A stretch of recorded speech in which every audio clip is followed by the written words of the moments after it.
estamos escuchando es a Sergio Palazzo, el secretario general de la Asociación Bancaria a nivel nacional, que hoy nos visita aquí en LT9. ¿Cómo está, Sergio? Buen día. Muy bien, muchas gracias por la invitación. Es un gusto contar con usted. Estábamos hablando recién de las hipotecas que se están lanzando, los créditos hipotecarios, que son altos dinamizadores de la economía, ¿no? ¿Cómo lo ven ustedes? Sí, como efecto dinamizador de la economía es cierto que va a generar seguramente, si son aceptados los créditos, una mejora en lo que ellos denominan el mercado de la construcción y los efectos que tiene, porque tiene impuestos directos e indirectos. Por ahí la peligrosidad que puede tener es que pareciera ser que la intención que tienen es la securitización de hipotecas, es decir, cuando no tengas liquidez empezás a vender las hipotecas en los mercados de inversión y tu hipoteca en una casa que lo tiene un banco y vos conocés al oficial de crédito, podés negociar. Si tenés algún tipo de inconveniente no lo vas a poder hacer porque terminará en algún fondo de inversión, vaya a saber de qué país, ¿no? ¿Usted aspira a la reelección en el Secretariado General de la Bancaria? Sí, estamos ahora en un proceso electoral. ¿Cómo está? Pues la bancaria fue tierra arrasada. Sí. Hoy, ¿cuál es el estado de situación de la bancaria? A mí me tocó asumir en la asociación bancaria en un marco de una crisis institucional muy profunda, por todos conocidos, y que salíamos más en noticias policiales que en noticias gremiales, esto es así. Lo primero que hicimos fue reconstruir la institucionalidad de la organización, evitar una intervención, y creo que ese era el primer desafío. Después empezamos a dar paso de legitimidad importante. Nosotros desarrollamos procesos electorales en toda la asociación bancaria a lo largo y a lo ancho del país, más de 2000 elecciones de comisión gremial interna. Hoy vos vas a Tierra del Fuego y en el Banco HSBC tenés comisión gremial interna electa por los trabajadores. Y a partir de preservar la institucionalidad y haber logrado niveles de legitimación altos, decidimos emprender una apuesta de bancaria bajo un sistema de conducción un poco más colegiado, con liderazgo más colegiado, que nos permitió salir a la calle, estar presente, tener un gremio movilizado, dinamizado, y en este tiempo se lograron buenos acuerdos salariales, algunas mejoras en las condiciones de trabajo, y hoy la organización tiene a sus trabajadores entre las 3 actividades mejor pagadas del país. Tiene 40.000 afiliados nuevos en estos últimos 6 años aproximadamente. 40.000. Había perdido muchísimo, ¿no? Sí, llegamos en un momento que teníamos menos de 40.000 afiliados cuando es la crisis del 2000, 2001, viste que hay mucha caída de banco. Y a partir de ahí lo que hicimos fue, por un lado, los nuevos compañeros que habían ingresado, que no estaban afiliados, se afiliaron. Mucha gente que se había desafiliado se reafilió. Y en el saldo final nosotros hemos incorporado 40.000 afiliados, estamos ya en 74.000 trabajadores bancarios sobre 106.000 que tiene el sistema aproximadamente. Ayer fue el día de paro. Sí. La pregunta que se hace es el día de por qué. Y lo otro que además nos preguntamos es sí o sí en algún momento la central sindical se tendrá que sentar a negociar con el gobierno, a charlar con el gobierno. La confrontación de términos indefinidos, inconducente. ¿Cómo usted avisora ese escenario? Un paro, por lo general, inclusive aún siendo efectivo, y a veces se ponen los títulos, se celebró el alto acatamiento del paro, creo que no es bueno, porque el paro en definitiva es el fracaso del diálogo. Esto es básicamente así. Lo que pasa que cuando no hay diálogo, sino monólogo, porque hay una serie de hechos que llevan claramente a indicar que el peso y la carga de ese diálogo ha caído nada más que en la espalda del movimiento obrero, se desemboca en la medida. Yo creo que, y aspiro a que el gobierno haya interpretado que la firmeza de la medida implique que tiene que recapacitar sobre algunos parámetros de las políticas que están desarrollando y que nosotros entendemos que son nocivas para los trabajadores. Por ejemplo, una apertura de importaciones que está golpeando fuertemente la industria. Eso dicen que está en revisión, por lo menos, al menos en algunas voceros oficiales dicen que está en revisión, que va hacia una importación administrada. Bueno, hubo una reunión del presidente con uno de los referentes de los gremios industriales más grandes, que es la Unión Obrera Metalúrgica, hace un mes atrás aproximadamente, y por lo que nos comentó en una reunión, le dijo que la política de apertura de importaciones había venido para quedarse. Quiere decir que esto contrasta con lo que por ahí algunos voceros tratan de esgrimir, ¿no? Uno puede interpretar una política de importaciones para bajar un determinado precio en un determinado momento y por eso se hace necesaria, pero si el presidente de la nación, que es la máxima autoridad de un país, te dice que la política llegó para quedarse, es decirte que te van a hacer competir con productos provenientes de otros países, particularmente asiáticos, que están condenados por trabajo esclavo por la OIT, con lo cual uno avisora no solamente la pérdida de puestos de trabajo por falta de competitividad a la hora de discutir precios, sino también que avisora que van a intentar bajar lo que ellos denominan el costo laboral argentino para que los trabajadores pierdan nivel de ingresos, pierdan derechos y a partir de ahí tengan ese rango de competitividad que ellos buscan, ¿no?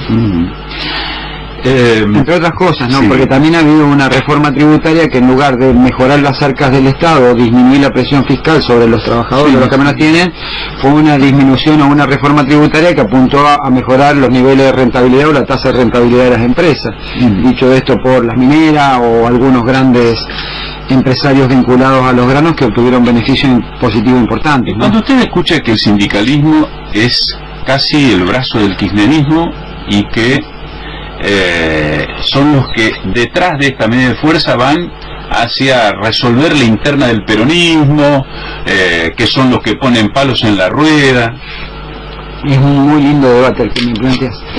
En primer lugar, es el mismo sindicalismo que se era tratado de responsable que era el sector más responsable porque no le hacía un paro Macri.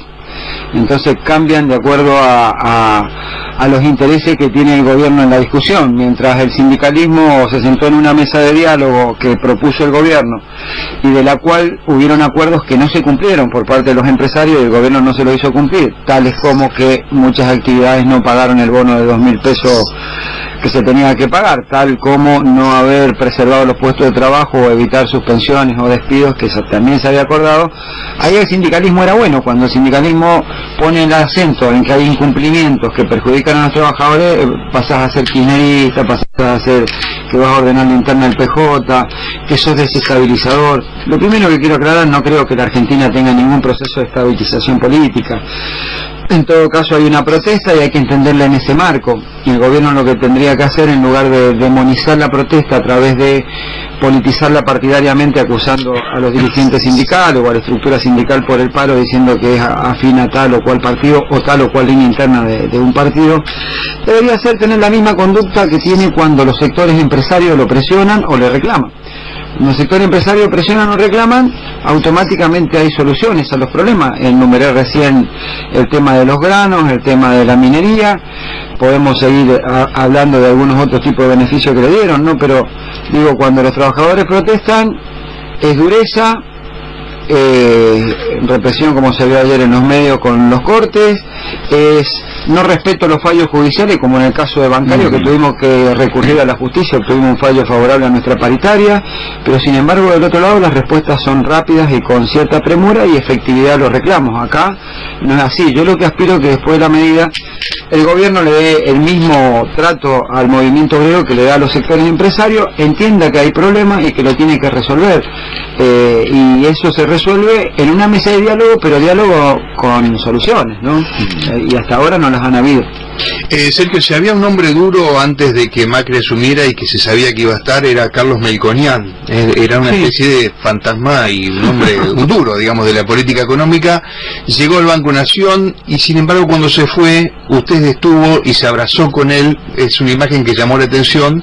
Quiero preguntarle el por qué de ese abrazo, qué relación usted tiene con él y por qué se fue del Banco Nación. Sí, el primer punto, él claramente está en la antípoda de lo que uno pueda pensar en materia económica, por lo menos lo que expresa. Ahora, en materia de ser el principal negociador por el sistema financiero al presidir el banco más grande y presidir la Cámara de Bancos Públicos, fue un hombre que aportó mucha solución en la discusión salarial. Es más, le imputan a él en su salida, entre otras cosas, que el acuerdo salarial que estaba llegando Bancario había superado las pautas inflacionarias del gobierno. ¿Usted cree que se fue por eso? No, yo creo que es una parte de los motivos y después te explico los que a mi entender son. En segundo lugar, en materia de su gestión en el banco, llamó la atención que hizo lo contrario de lo que él pregona, porque él siempre tuvo una visión muy fiscalista, ortodoxa en la economía.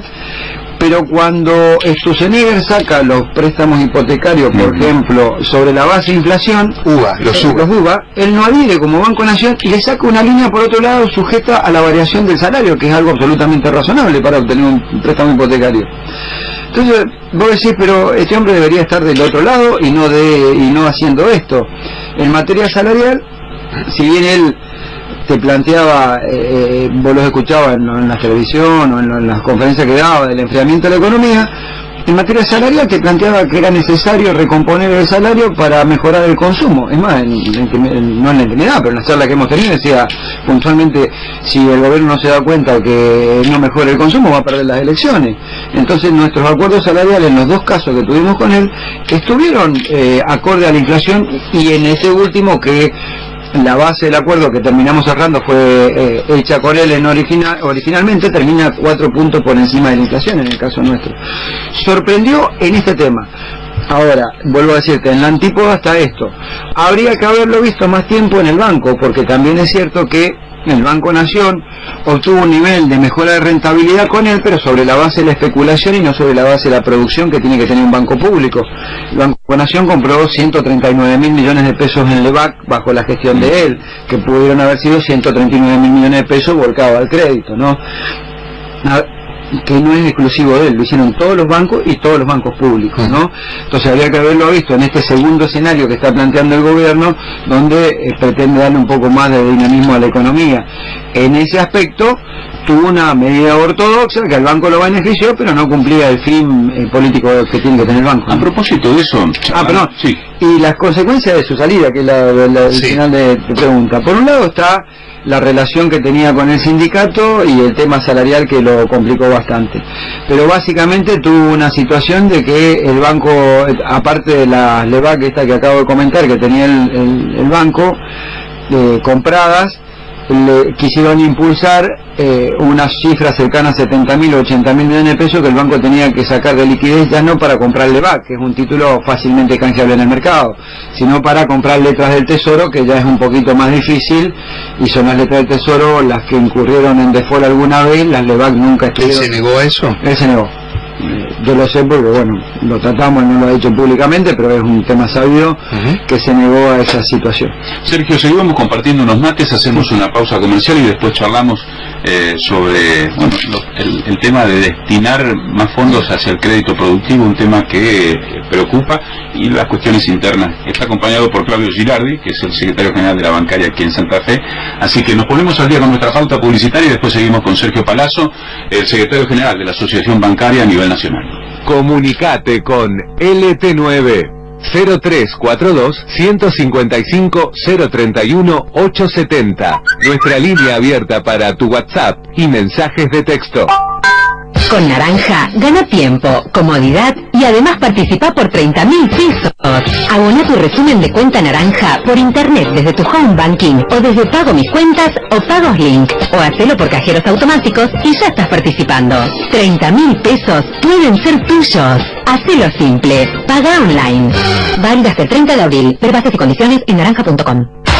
¿Sos empleado público provincial o jubilado de la provincia de Santa Fe? Banco Vica tiene un nuevo préstamo personal para vos y hasta en 60 cuotas fijas. Acércate a nuestras sucursales y conocé los beneficios de operar con Banco Vica. Banco Vica, un banco persona a persona.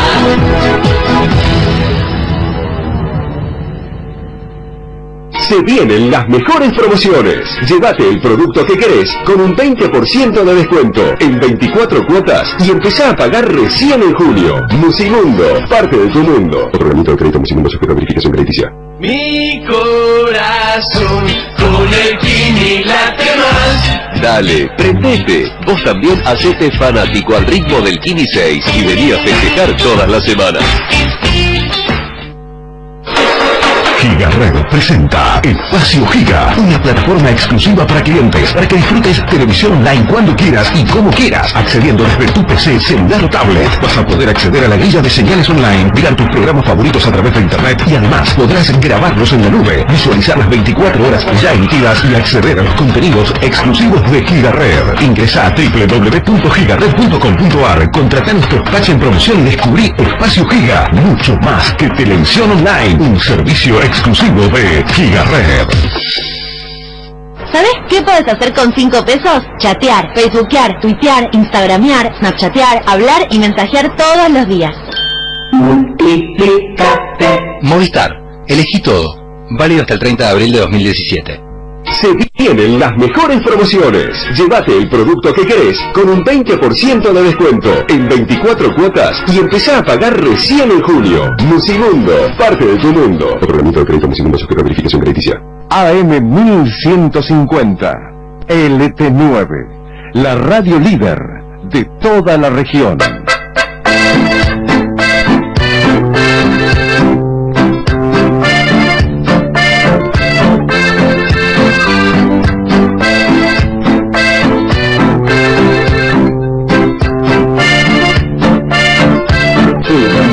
8:51 de la mañana, seguimos charlando, mate de por medio, con Sergio Palazzo, con Claudio Girardi.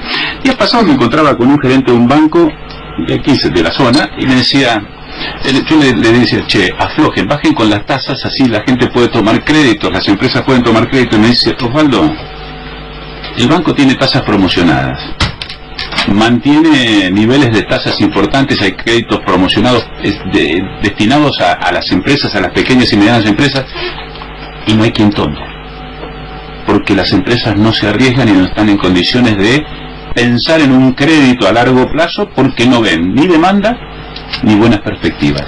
¿Hay algo de eso en el sistema? Hay una conjunción de cosas, ¿no? La primera es acertado el diagnóstico que te da el compañero bancario que es gerente. Hay una situación económica que claramente los índices que se están marcando y son sucesivos en el tiempo, quiere decir que no es una cosa circunstancial o estacional. Ha habido caída del consumo, caída de la actividad económica, y los indicadores que se han conocido estos 2 o 3 primeros meses demuestran una caída del consumo de la actividad industrial del 6%, un poquito más del 3% en la actividad de la construcción, 13º, 14º mes consecutivo de caída.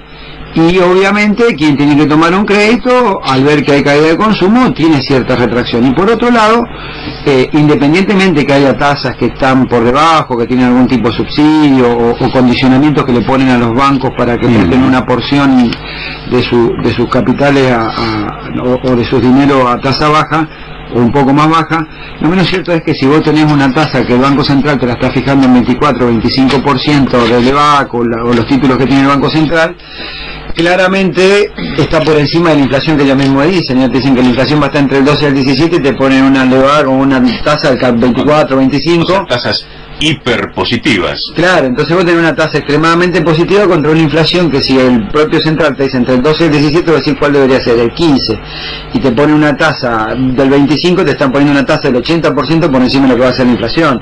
Entonces la gente tiene cierta incertidumbre vinculada a la inflación y vinculada a la caída económica a partir de la tasa y a partir de los indicadores económicos. ¿Cuándo fue? El 31 de marzo. Sí, no sé cuándo fue la gran movilización en donde 30 de marzo. 30 de marzo. La marcha federal. La marcha federal, que fue ahí donde se entró, parecía en cuestionamiento la representatividad de los vos decís la otra, la que fue al Ministerio de Producción Industria, esa fue el 7 de marzo. El 7 de marzo. O sea, ya estamos a un mes exactos, sí. Donde quedó flotando si la dirigencia sindical está cuestionada o su representatividad. ¿Cómo lo ve usted? Porque usted ahí apuntó a jugar en las grandes ligas. Sí, nosotros como asociación bancaria y dentro del movimiento obrero como corriente federal con varios sindicatos planteamos una discusión en la CGT basada en 3 puntos. Obviamente uno tenía que ver nuestra integración en cargos importantes, otra era el tema de que el movimiento obrero tenía que tener un programa, y ese programa es la expresión del movimiento obrero respecto a qué piensa en materia de educación, seguridad, justicia, salario, etcétera, etcétera, ¿no? Y la tercera es que, habida cuenta de cómo veíamos que venía el gobierno del presidente Macri, planteábamos que había una necesidad de confrontar rápidamente con el gobierno para evitar males mayores que se terminaron produciendo. Esto ocasionó que nosotros, si bien no aceptamos, seguimos en la CGT, no aceptamos los cargos del Consejo Directivo. Este es el primer punto, ¿no? El segundo, vinculado a lo que pasó ese día, creo que fue una maravillosa movilización donde casi 300.000 o un poco más de trabajadores fuimos a la calle a esperar cuál era la fecha del paro. y todavía sigo sin entender por qué no se dio, porque en realidad todos los indicios y lo que decían era, es la primera semana de abril, bueno, ponerle una fecha y listo, y todos nos íbamos cada uno a su casa. La no fecha ocasionó un reclamo a los compañeros que están en el consejo directivo, y que, bueno, terminado ese proceso, que fue bastante lamentable por cierto, como terminó, se puso la fecha del paro y se tranquilizaron las aguas. Yo, sobre las diferencias que hayan en el pasado o algo, prefiero priorizar hoy la decisión política de confrontar con el gobierno a través de esta medida de fuerza y buscar la respuesta que el gobierno tiene que dar a los planteos que ha hecho la CGT. ¿Y por qué hay que volverlo a votar usted? ¿En la bancaria? Yo creo que hemos hecho una buena gestión, no Sergio Palazzo, sino el conjunto de los dirigentes que ha conducido la asociación bancaria, entre los que está de acá de Santa Fe, Claudia, Vicky, Rivero, que están en cargos nacionales en distintas estructuras. Hemos logrado recomponer la situación del sindicato. La bancaria hoy no es la misma bancaria de hace 10 años atrás. La bancaria está movilizada, está en la calle. A partir de esa fortaleza y participación de los trabajadores obtiene buenos acuerdos salariales, mejoras en las condiciones, y hemos dado batallas que a veces son casi románticas o épicas o lo que fuera, o medias bohemias, ¿no? Como decir, bueno, nos echaron 39 compañeros en Tucumán y la asociación bancaria movilizó 15.000 trabajadores hacia Tucumán para que los reincorporaran, y hoy esos trabajadores están. Los de Caja Popular. Los de Caja Popular de Tucumán. También pasó lo mismo con los compañeros del Banco Central, y creo que indica que es un gremio que ha defendido a sus afiliados, ha mejorado sus condiciones de trabajo y su nivel de ingreso, y por otro lado ha tenido posiciones políticas muy claras, ¿no? Porque a pesar de que nosotros no estamos en una crisis ni de empleo ni de salario como pueden ya tener otros sectores más afectados, no menos cierto es que somos de los principales que decimos que hay que confrontar con este modelo precisamente por un sentido de solidaridad social con los que le va mal, y por otro lado también en defensa propia, porque será más tarde que temprano, pero a nosotros nos va a terminar pasando, ¿no? Gracias por habernos acompañado. Espero que les hayan gustado los mates. Muy buenos mates. El agua estaba caliente. Muy buenos mates. Y una última reflexión, si vos me lo permitís, sí, agradeciéndole a la radio. Ha habido una virulencia muy fuerte estos días respecto al movimiento obrero y al paro, y particularmente creo que el presidente de la Nación nos eligió para confrontar, hablando de desestabilización, de paro político y de los 15.000 millones que le salía al gobierno, al país este paro, y hablando de mafias. Lo primero es, si hay mafias, que la denuncie, que vaya a la justicia, y quizás tengan mucha materia para cortar, ya que el primer hecho de corrupción política en este tiempo contemporáneo en la Argentina fue de la familia Macri con Roseló en el municipio de Morón. Así que por ahí nos puede dar muchas explicaciones y nos da una cátedra. Segundo, ningún dirigente sindical está en la desestabilización de este gobierno, ni somos brazo sindical de ningún partido político. Hay una serie de reclamos que hay que cumplirlos, y respecto a los 15.000 millones que sale el paro, una decisión política de este gobierno decidió desprenderse de 70.000 millones que le transfirieron a los bolsillos de los sectores empresarios no cobrando el impuesto. Así que a la hora de poner los números, que ponga todos los números sobre la mesa. Gracias, Sergio. Gracias, Claudio. Gracias a ustedes. Nosotros, bueno, ya son las 8.